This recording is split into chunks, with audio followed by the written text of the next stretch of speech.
आपने देखा भाइयों और बहनों, अयोध्या की सीट हार गए। सिर्फ अयोध्या में नहीं, वाराणसी में जान बचा के निकले हैं प्रधानमंत्री।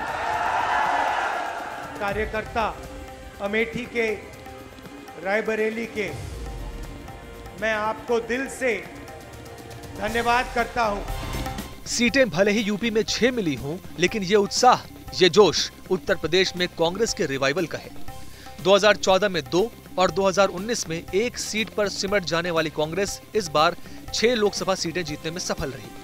यानी उत्तर भारत और हिंदी बेल्ट के सबसे बड़े राज्य में कांग्रेस को एक बार फिर सियासी जमीन तैयार करने का मौका नजर आ रहा है।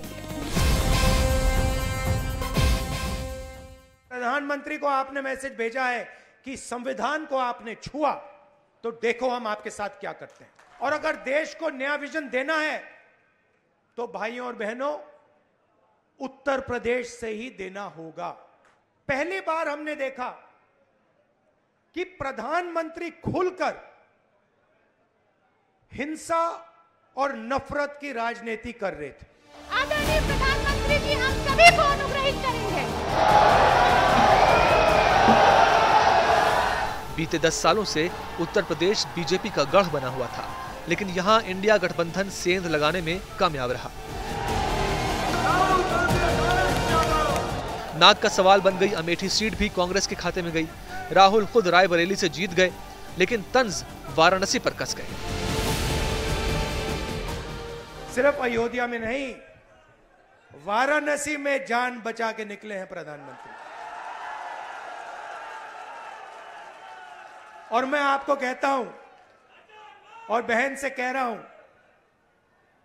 अगर ये लड़ जाती वाराणसी में, अगर ये लड़ गई होती तो आज हिंदुस्तान के प्रधानमंत्री 2-3 लाख वोटों से वाराणसी का चुनाव हार जाते। लेकिन राहुल के सामने अभी बड़ी कशमकश है। रायबरेली रखें या वायनाड? അതുകൊണ്ട് നമ്മൾ ദുഃഖിച്ചിട്ട് കാര്യമില്ല, നമ്മൾ മനസ്സിൽ പ്രയാസപ്പെട്ടിട്ട് കാര്യമില്ല. ഇന്ത്യയെ നയിക്കേണ്ടുന്ന രാഹുൽ ഗാന്ധിക്ക് വയനാട്ടിൽ വന്ന് നിൽക്കാൻ സാധിക്കില്ല. അതെല്ലാ ആളുകളും മനസ്സിലാക്കുക, അത് ഉൾക്കൊള്ളുക.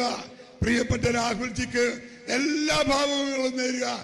ഇന്ത്യൻ പോളിറ്റിക്സിൽ ഒരു അനശ്വര നേതാവായി രാഹുൽ ഗാന്ധി ഉയരാൻ പോകുമ്പോ അതിന്റെയൊക്കെ പിറകിൽ ഞാനും നിങ്ങളും പിന്തുണയുമായി പോകണമെന്ന് മാത്രം। राहुल अगर रायबरेली चुनते हैं तो 80 लोकसभा सीट वाले उत्तर प्रदेश में कांग्रेस को मजबूती मिलेगी। हाशिए में पहुंच गई कांग्रेस एक बार फिर उत्तर प्रदेश में अपना कैडर खड़ा कर सकेगी।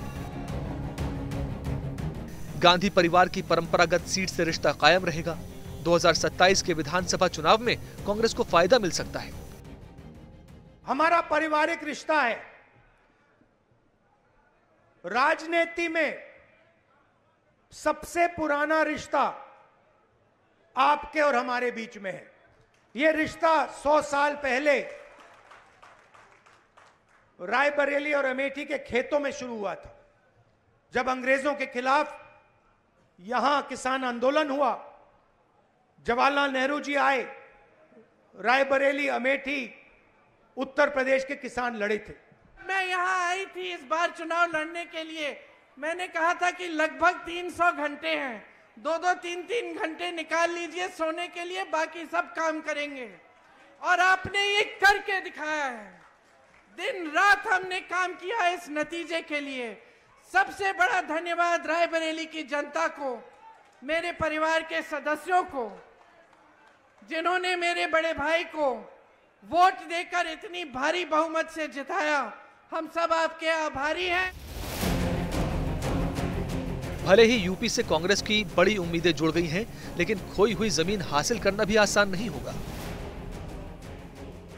2019 के चुनाव में जब आप देखेंगे तो 6.36% का वोट शेयर रहा था कांग्रेस का। 2024 में यही वोट शेयर बढ़कर 9.46% हो गया। सीटों की बात करें तो 1 सीट थी रायबरेली की महज 2019 में, इस बार 6 सीटें यानी 6 गुना बढ़ोतरी हुई। 17 सीटों पर कांग्रेस लड़ी थी, जिनमें से 11 सीटों पर कांग्रेस भले ही जीती ना हो, लेकिन वहां पर भी उसका वोट शेयर 40% बढ़ा है। और सहारनपुर और प्रयागराज ऐसी सीटें हैं जहां पर 40 साल बाद, 4 दशक बाद कांग्रेस को जीतने का मौका मिला। तो ये सारे आंकड़े तस्दीक कर रहे हैं कि कांग्रेस को बेहतर हुई है उसकी स्थिति उत्तर प्रदेश में। लोकसभा चुनाव में कांग्रेस को यूपी में जरूर फायदा हुआ है, लेकिन बीते 5 विधानसभा चुनाव के परिणाम कांग्रेस को निराश ही करते हैं। सवाल यही है, जैसे लोकसभा चुनाव में कांग्रेस ने अपना प्रदर्शन सुधारा, क्या ऐसा उत्तर प्रदेश विधानसभा चुनाव में भी मुमकिन है?